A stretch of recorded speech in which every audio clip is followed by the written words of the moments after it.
بسم اللہ الرحمن الرحیم۔ ایک شہر میں ایک عالم دین رہا کرتے تھے۔ ان کی اس شہر میں بہت ہی عزت تھی اور لوگ ان کو بہت ادب و احترام سے دیکھا کرتے تھے اور گاہے بگاہے ان کی اپنے یہاں دعوت بھی کیا کرتے تھے۔ ایک دفعہ ایک شخص نے ان حضرت کو اپنے یہاں دعوت پر بلایا اور گھر پر خوب اچھی طرح سے سب طرح کے اہتمام کیے۔ جب وہ حضرت دعوت کے لیے ان کے گھر پہنچے تو انہوں نے ان کو مہمان خانے میں بٹھایا اور خوب خاطر مدارات کی۔ جب مولانا صاحب دعوت کھا کر رخصت ہو گئے، اس کے بعد میزبان بیوی کو یاد آیا کہ وہ کچھ پیسے مہمان خانے میں رکھ کر بھول گئی ہے۔ اس نے وہاں جا کر دیکھا تو وہاں اسے پیسے نہ ملے۔ اس نے اور بھی کئی جگہ ڈھونڈا پر اسے کہیں بھی پیسے نہ ملے، تو اسے شک ہوا کہ ہو نہ ہو مولانا صاحب ہی پیسے اٹھا کر لے گئے ہیں۔ اس نے اپنے میاں سے اس کا تذکرہ کیا۔ میاں نے بھی دیکھا پر میاں کو بھی پیسے کہیں نہ ملے۔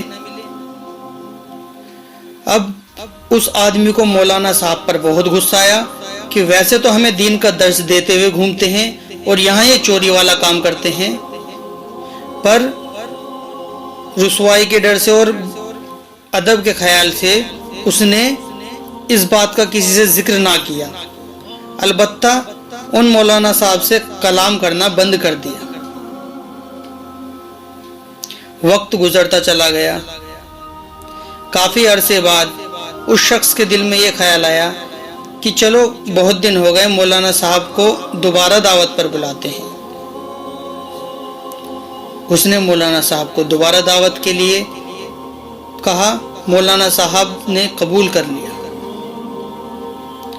جب مولانا صاحب دعوت کے لیے آئے تو انہوں نے کھانے کے بعد ان سے پوچھا کہ حضرت آپ کو کیا یہ بات محسوس نہیں ہوئی کہ ہم نے کافی وقت ہو گیا آپ کو اپنے یہاں نہیں بلایا اور آپ سے تھوڑا سا کلام بھی ہم نے بند کر دیا؟ تو مولانا صاحب نے کہا کہ ہاں مجھے یہ بات محسوس تو ہوئی تھی پر مشغولی کی وجہ سے آپ کا اس سے ذکر نہ کر پایا تھا۔ تو اس نے پچھلی دعوت کے بعد کا واقعہ بیان کیا اور پوچھا کہ حضرت اللہ کی قسم آپ کو سچ سچ بتانا، کیا آپ نے ہمارے مہمان خانے میں سے پیسے اٹھائے تھے؟ یہ سنتے ہی مولانا صاحب زار زار رونے لگے۔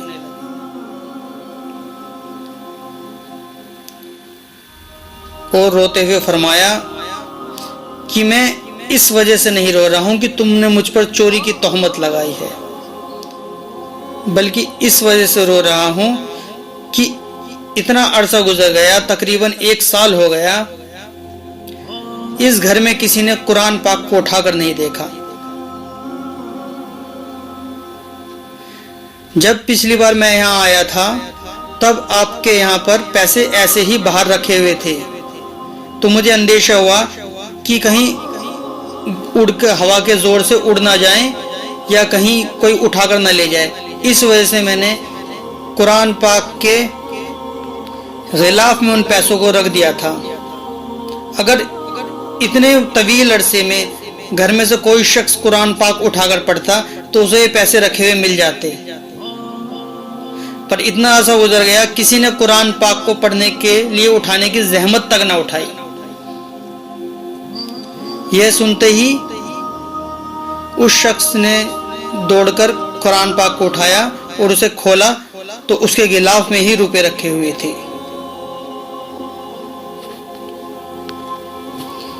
تو بھائیو، افسوس کی بات ہے کہ اللہ کا کلام ہے، ہم سب کے گھر میں موجود ہے، پر ہم اس کو اٹھانے کی زحمت کتنی اٹھاتے ہیں۔ سب کو اپنا اپنا محاسبہ کرنے کی ضرورت ہے۔